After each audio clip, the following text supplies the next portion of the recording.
पर्यावरण का top 20 MCQ question review करने वाले हैं। फर्स्ट क्वेश्चन है,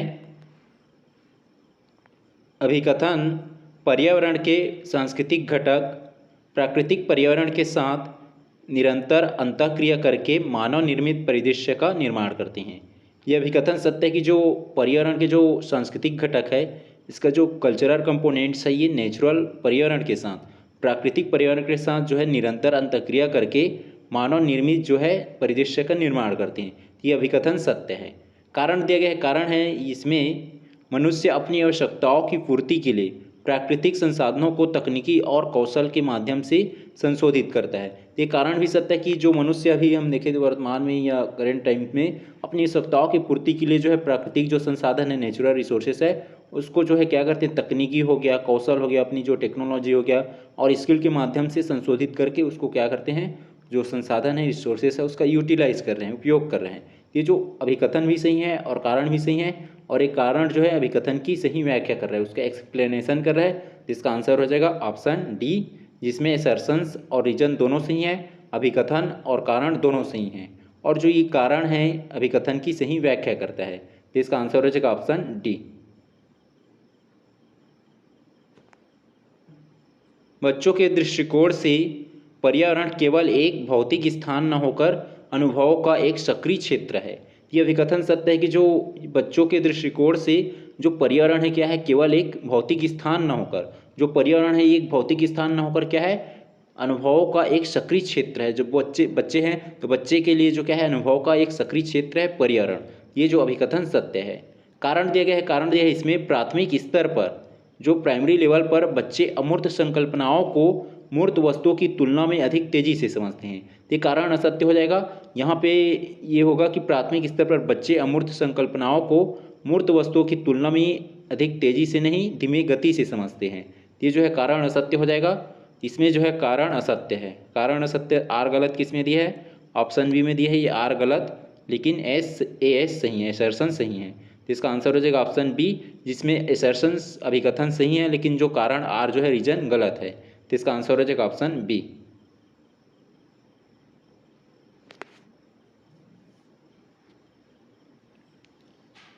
क्वेश्चन है सूची 1 जिसमें पर्यावरण के घटक दिए गए हैं को सूची 2 जिसमें उदाहरण दिया गया है से सुमेलित कीजिए।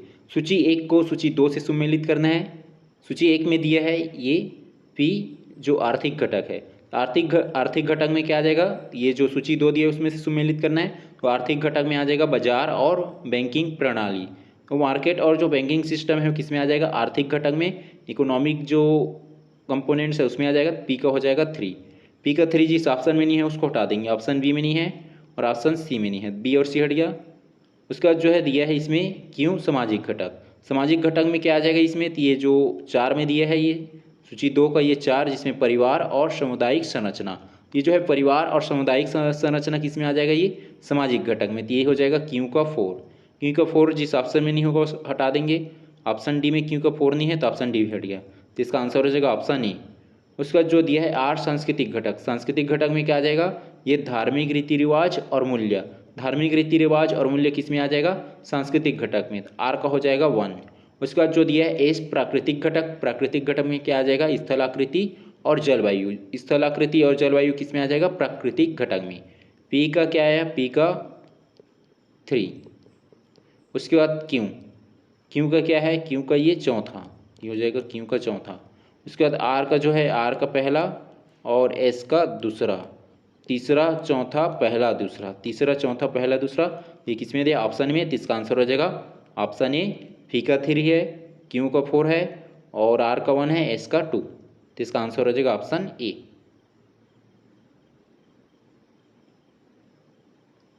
क्वेश्चन है पर्यावरण के सरोकारों और उनके प्रभावों को सुमेलित कीजिए। पी दिया है, पी में है जैव विविधता का ह्रास। जैव विविधता का ह्रास इसको सुमेलित करेंगे तो किस में आ जाएगा, ये पारिस्थितिक असंतुलन। तो जो है जैव विविधता का ह्रास होंगे, बायोडाइवर्सिटी का क्या होंगे, डिक्रीज होंगे या ह्रास होंगे। उससे क्या होगा, जो पारिस्थितिक संतुलन है वो क्या होंगे, असंतुलित हो जाएंगे, इम्बैलेंस हो जाएंगे। जब जो है जैव विविधता ह्रास होंगे, जो पारिस्थितिक तंत्र है या जो इको सिस्टम है वो क्या हो जाएगा, असंतुलित हो जाएंगे, इम्बैलेंस्ड हो जाएगा। ये हो जाएगा पी का 1, पी का 1 हो जाएगा। उसके बाद क्यों दिया है नगरीकरण, नगरीकरण से क्या होगा, अर्बनाइजेशन से, अर्बनाइजेशन से होगा योग्य कृषि भूमि का संकुचन।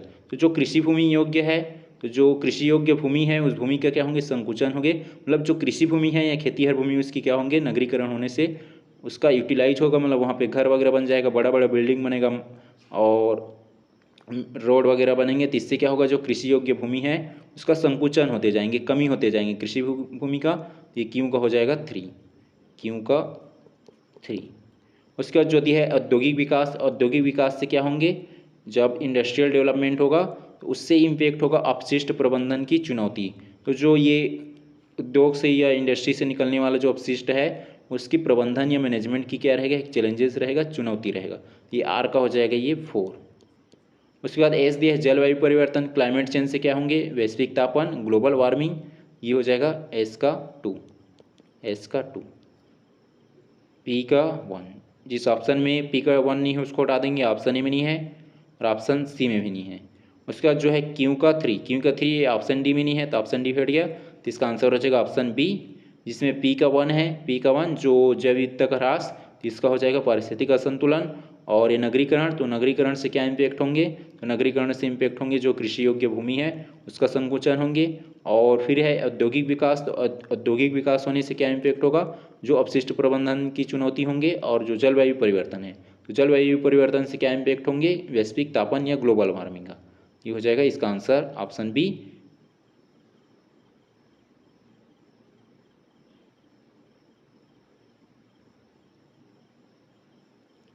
क्वेश्चन है बच्चों की समझ के चरणों को उनके लक्षणों से सुमेलित कीजिए। तो जो बच्चे के जो समझ की जो चरण है, स्टेज है, स्टेज उसको उसके लक्षण के से सुमेलित करना है। पी दिया है पी जिज्ञासा। अब जिज्ञासा का जो लक्षण क्या हो सकते हैं, जिज्ञासा का लक्षण ही होती हैं। तो इसमें जो है क्यों और कैसे जैसे प्रश्न की बहुलता। जिज्ञासा में जो है बच्चे पूछते रहते क्वेश्चन कि क्यों होता है, कैसा होता है, किस कारण से होता है, कैसे दिखता है। तो इस टाइप का जो जिज्ञासा उसमें जानने की इच्छा रहती है, ये हो जाएगा क्यों और कैसे जैसे प्रश्न की बहुलता, ये इसकी लक्षण हो गया गुण। ये पी का हो जाएगा 2, पी का 2 जिस ऑप्शन में नहीं है उसको हटा देंगे, ऑप्शन बी में नहीं है और ऑप्शन डी में नहीं है, बी और डी हट गया। उसका जो दिया है ये पी के बाद क्यों अवलोकन, अवलोकन या ऑब्जर्वेशंस में क्या होंगे, आसपास की घटनाओं को ध्यान से देखना।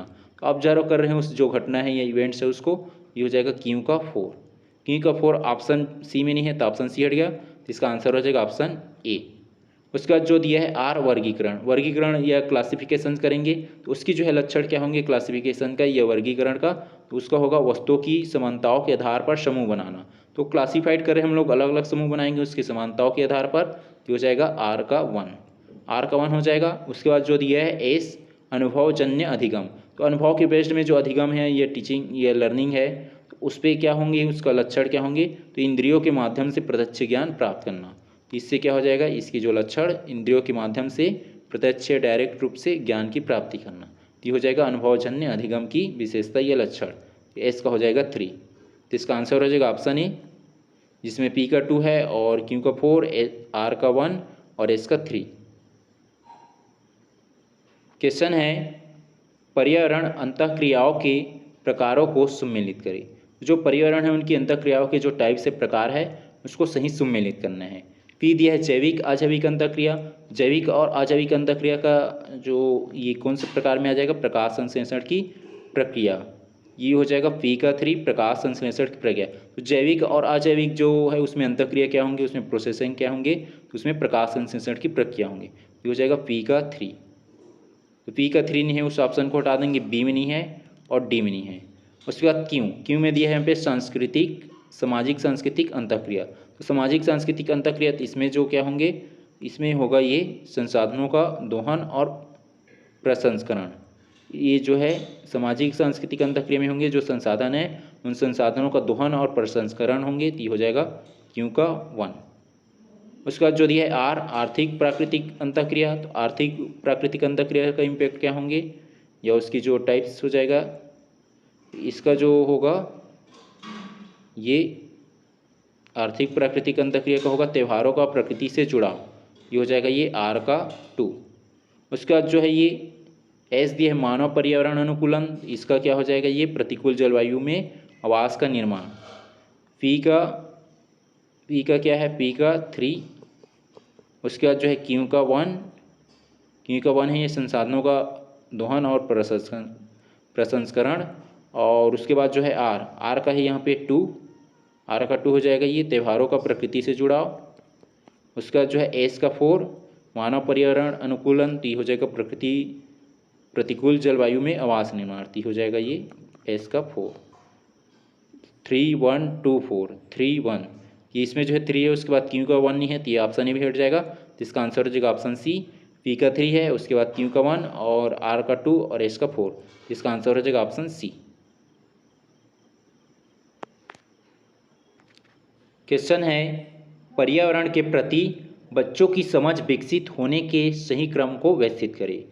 यहाँ पे अरेंज करने हैं जो पर्यावरण के प्रति बच्चों की जो समझ है, वो समझ विकसित होने की जो सही क्रम क्या है उसको व्यवस्थित करना है, अरेंजमेंट करना है।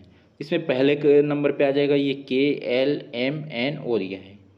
इसमें पहले नंबर पे आ जाएगा ये परिवेश का अवलोकन, जो परिवेश में रह रहा है उस परिवेश का अवलोकन करेगा, ऑब्जर्वेशंस करेगा उन इन्वायरमेंट का या वातावरण का, तो ये हो जाएगा वो वाला पहले नंबर पे ओ।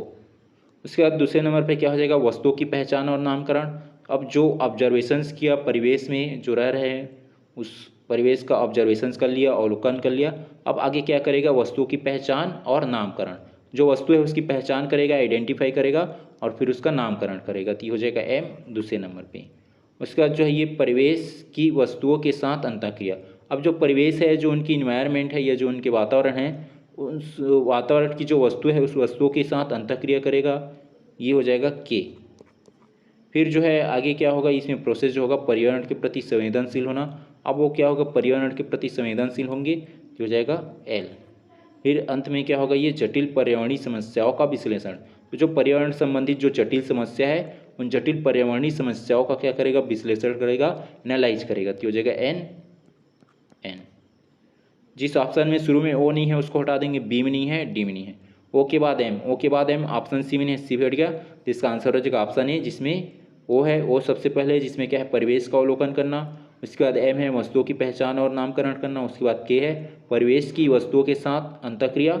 और उसके बाद है ये पर्यावरण के प्रति संवेदनशील। फिर है ये लास्ट में है ये जटिल पर्यावरणीय समस्याओं का विश्लेषण करना। ये हो जाएगा इसका आंसर ऑप्शन ए।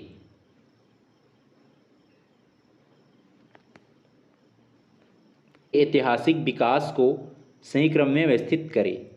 इसमें पहले क्रम पे क्या आ जाएगा, आखेट एवं संग्राहक मानव, ये भौतिक मानव। मतलब जो है यहाँ पे क्या बताना है, मानव और पर्यावरण के जो बीच संबंधों के जो ऐतिहासिक विकास है उसको सही क्रम में अरेंज करना है। तो पहले समय जो मानव जो क्या करते थे, ये जो है आखेटक और संग्राहक मानव, मतलब समय जो है कलेक्ट करते थे, जो है पूरा जो है शिकार वगैरह के माध्यम से अपना भोजन करते थे, ये क्या हो गया भौतिक मानव। एल हो जाएगा पहले नंबर पर। जिस ऑप्शन में एल नहीं है उसको हटा देंगे, ऑप्शन सी में नहीं है पहले पे एल, तो ऑप्शन सी हट गया। उसके बाद जो है इसमें दूसरे नंबर पे क्या आ जाएगा, ये आखेटक और संग्राहक मानव। उसके बाद जो है ये पशुपालन काल, सामाजिक विकास, पशुपालन, फिर जो है पशुपालन करते गए जो है कि हो जाएगा पशुपालन काल, वो हो जाएगा ये दूसरे नंबर पे।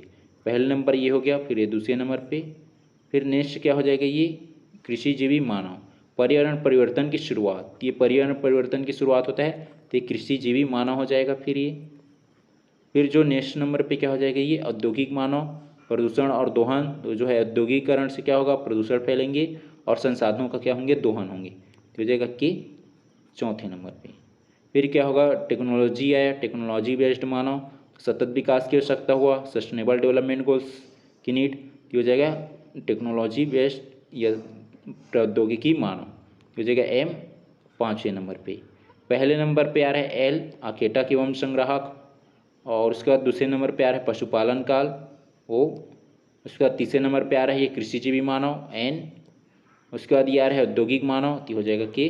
फिर टेक्नोलॉजी वाला ये हो जाएगा प्रौद्योगिकी वाला एम। एल के बाद ओ, जिस ऑप्शन में एल के बाद ओ नहीं है उसको हटा देंगे, बी में नहीं है। उसके बाद ओ के बाद एन, ओ के बाद एन, ये ए और डी दोनों में है। एन के बाद के ऑप्शन डी में नहीं है तो डी हट गया, तो इसका आंसर हो जाएगा option A L O N K M, तो इसका आंसर हो जाएगा ऑप्शन ए।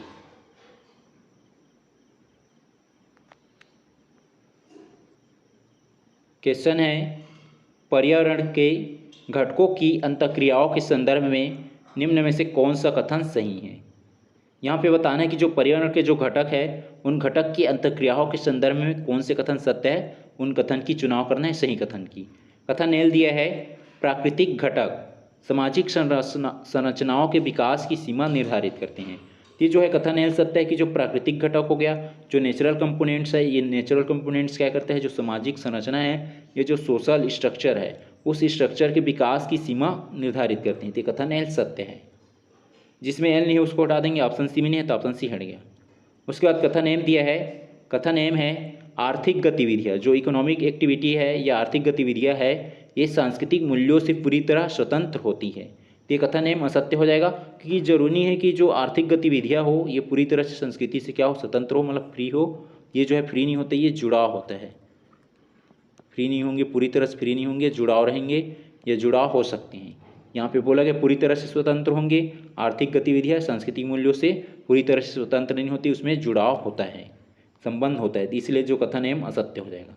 जिस ऑप्शन में एम है उसको हटा देंगे, ऑप्शन ए में है और ऑप्शन डी उपरोक्त सभी दिए, मतलब इसमें एम भी आ जाएगा तो ऑप्शन डी भी हट जाएगा। तो इसका आंसर हो जाएगा ऑप्शन बी। उसके बाद जो है कथन एन है तकनीकी विकास पर प्राकृतिक संसाधनों के उपयोग की दक्षता को बदल देता है। ये जो कथन एन भी सत्य है कि जो तकनीकी विकास है, ये जो टेक्नोलॉजी का डेवलपमेंट होंगे तो उससे क्या होंगे, जो नेचुरल रिसोर्सेज है, ये जो प्राकृतिक संसाधन है उसके उपयोग की दक्षता को भी बदल देते हैं।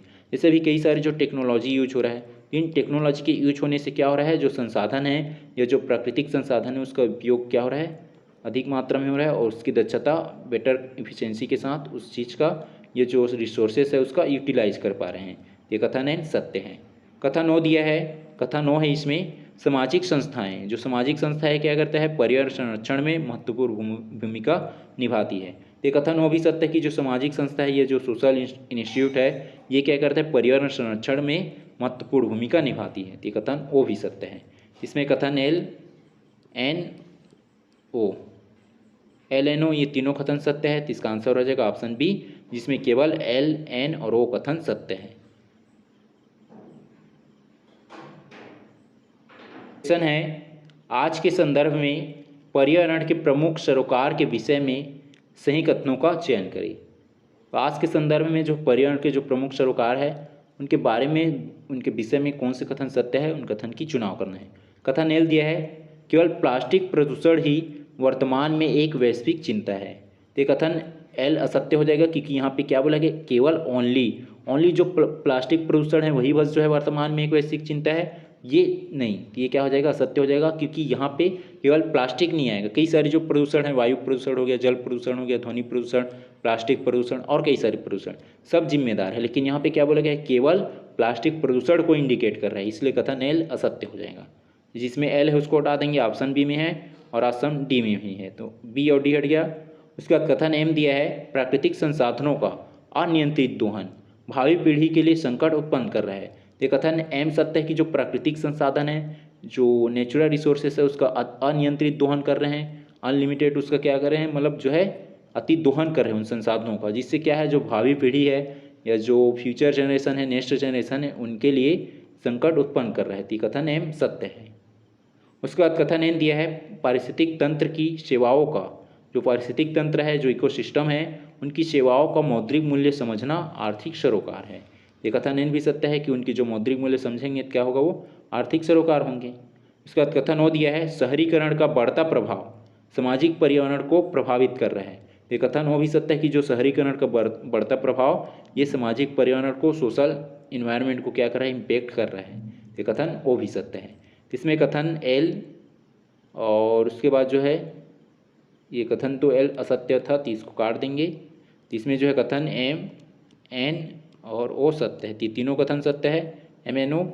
इसमें जो है ओ नहीं दिया ऑप्शन ए में, तो ऑप्शन ही हट जाएगा। तो इसका आंसर हो जाएगा ऑप्शन सी, जिसमें केवल एम एन और ओ कथन सत्य है। की रोचकता के संबंध में सही कथनों का चयन करें।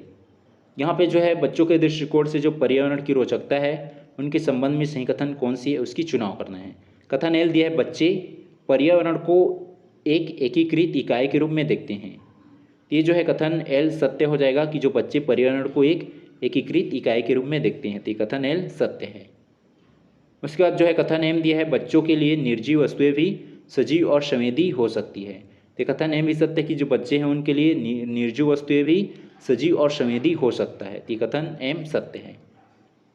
जिसमें एल एम नहीं है उसको हटा देंगे, ऑप्शन बी मेल नहीं है तो ऑप्शन बी हट गया, और ऑप्शन सी में जो है एम नहीं है तो ऑप्शन सी भी हट गया, बी और सी हट गया, और ये ऑप्शन डी में एल नहीं है तो ऑप्शन डी भी हट जाएगा।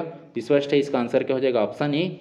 उसके बाद जो है कथन एम दिया है, औपचारिक शिक्षा से पहले बच्चों का अपना एक सहज ज्ञान होता है, एक नैवी थ्योरी होता है बच्चे में। तो ये जो है कथन एन भी सत्य है कि औपचारिक शिक्षा से पहले बच्चों का एक अपना एक सहज ज्ञान होता है। तो कथन एन सत्य है। उसके बाद कथन हो दिया, बच्चे केवल उन्हीं चीज़ों से में रुचि रखते हैं जो उन्हें स्कूल में पढ़ाई जाती है। तो कथन हो असत्य हो जाएगा, क्योंकि ज़रूरी नहीं है कि बच्चे केवल उन्हीं चीज़ों में रुचि रखे या इंटरेस्ट रखे जो उनके स्कूल में पढ़ाती हो या पढ़ाई जाती हो। तो कथन हो असत्य हो जाएगा। इसमें जो है केवल कौन कौन सा कथन सत्य हो रहा है, एल, एम और एन, ये तीनों कथन क्या है, सत्य है। तो इसका आंसर हो जाएगा ऑप्शन ए, जिसमें केवल क्या हो, एल, एम और एन कथन सत्य है।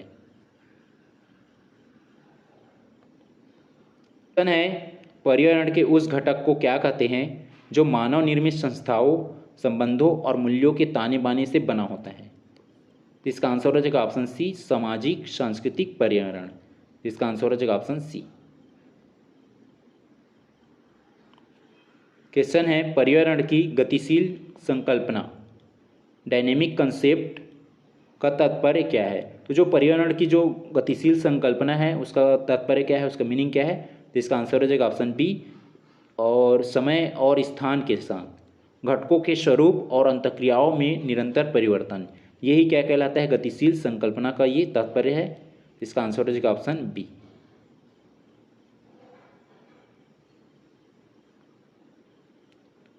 क्वेश्चन है, बच्चों में पर्यावरणीय समझ विकसित करने के लिए स्थानीय से वैश्विक का सिद्धांत क्यों महत्वपूर्ण है।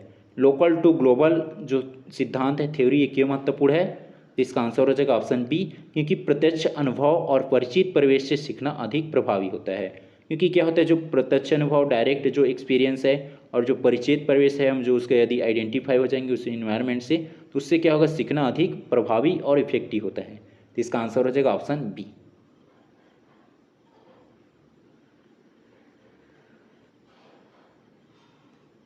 क्वेश्चन है, धारणीय विकास या सस्टेनेबल डेवलपमेंट का मुख्य सरोकार किसके बीच संतुलन बनाना है।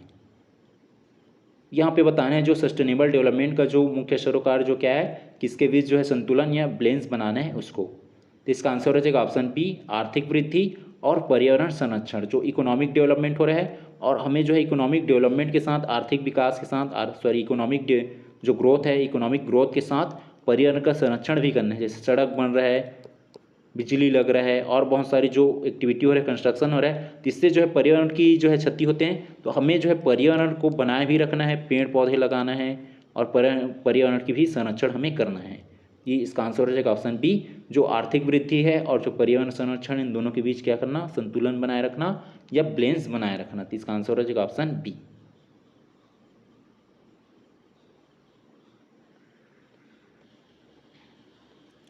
क्वेश्चन है, पर्यावरण के जैविक घटक की मुख्य विशेषता क्या है। यहाँ पे बताने की जो पर्यावरण है, पर्यावरण की जो जैविक घटक है, उनकी मुख्य विशेषता क्या है। तो इसका आंसर हो जाएगा ऑप्शन ए, ऊर्जा का प्रवाह और स्वप्रजनन की क्षमता। तो इसका आंसर हो जाएगा ऑप्शन ए, ऊर्जा का प्रवाह होना और स्वप्रजनन की क्षमता जो है, ये जैविक घटक की मुख्य विशेषता है।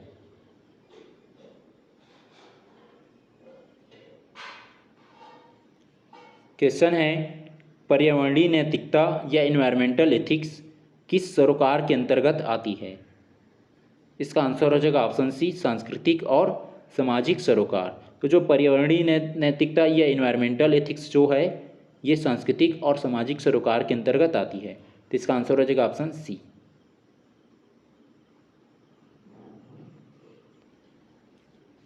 क्वेश्चन है, पर्यावरण के आर्थिक घटकों के प्रभाव के संदर्भ में कथनों पर विचार करें। कथन पहला दिया है, उत्पादन की विधियाँ प्राकृतिक संसाधनों की मांग को प्रभावित करती है। ये जो है कथन पहला सत्य हो जाएगा कि जो उत्पादन की जो विधियाँ है, मेथड है, वो क्या करता है, प्राकृतिक जो संसाधन है, प्राकृतिक संसाधनों की मांग को प्रभावित करती है। तो ये पहला कथन सही हो जाएगा। तो जिस ऑप्शन में पहला कथन नहीं है उसको हटा देंगे, ऑप्शन डी में नहीं है तो ऑप्शन डी हट गया। उसके बाद दूसरा कथन दिया है उपभोग का स्वरूप पर्यावरण पर दबाव का निर्धारण करता है। ये जो है दूसरा कथन भी सही हो जाएगा। जो उपभोग है कंजप्शन है, जो कंजप्शन का जो स्वरूप है स्ट्रक्चर वो क्या करते हैं, पर्यावरण पर दबाव का निर्धारण करते हैं।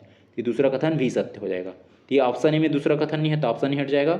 उसके बाद तीसरा कथन दिया है आर्थिक नीतियाँ, जो आर्थिक नीतियाँ है ये पर्यावरण संरक्षण के मानकों को तय करती है। तो तीसरा कथन भी सही है कि जो आर्थिक नीति है, जो इकोनॉमिक पॉलिसी है, ये क्या करेंगे, पर्यावरण के जो संरक्षण है उनके मानकों को तय करती है। तो तीसरा कथन भी सही है। तो ये ऑप्शन बी में तीसरा कथन नहीं है तो ऑप्शन भी हट जाएगा। तो इसका आंसर हो जाएगा ऑप्शन सी, जिसमें पहला, दूसरा और तीसरा कथन सही है।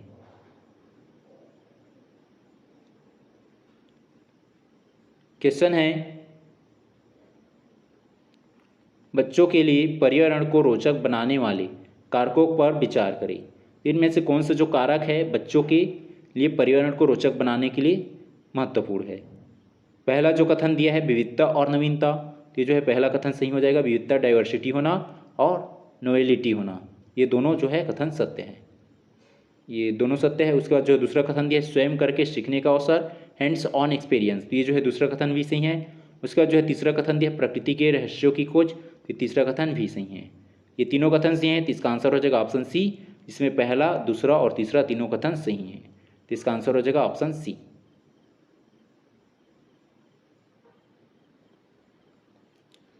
क्वेश्चन है आज के पर्यावरणीय सरोकार के अंतर्गत कौन से बिंदु शामिल है।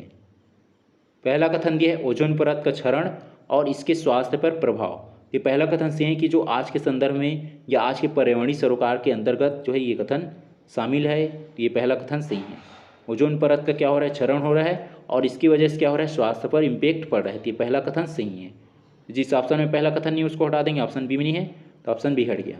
उसके बाद दूसरा कथन दिया खाद्य सुरक्षा और कीटनाशकों का बढ़ता प्रयोग, ये दूसरा कथन भी सही है कि जो आज खाद्य सुरक्षा, जो फूड सिक्योरिटी और उसका जो क्या है, जो खाद्य पदार्थों में कीटनाशकों का बढ़ता प्रयोग हो रहा है, तो दूसरा कथन भी सही है। उसके बाद जो है तीसरा कथन है सांस्कृतिक विविधता का लुप्त होना, जो सांस्कृतिक विविधता है, जो कल्चरल डाइवर्सिटी है उसका क्या होता जा रहा है, लुप्त होता जा रहा है और इससे क्या हो रहा है, स्वदेशी ज्ञान का ह्रास हो रहा है। तो तीसरा कथन भी सही है। तीनों कथन सही है तो इसका आंसर हो जाएगा ऑप्शन डी, इसमें पहला, दूसरा और तीसरा तीनों कथन सही है।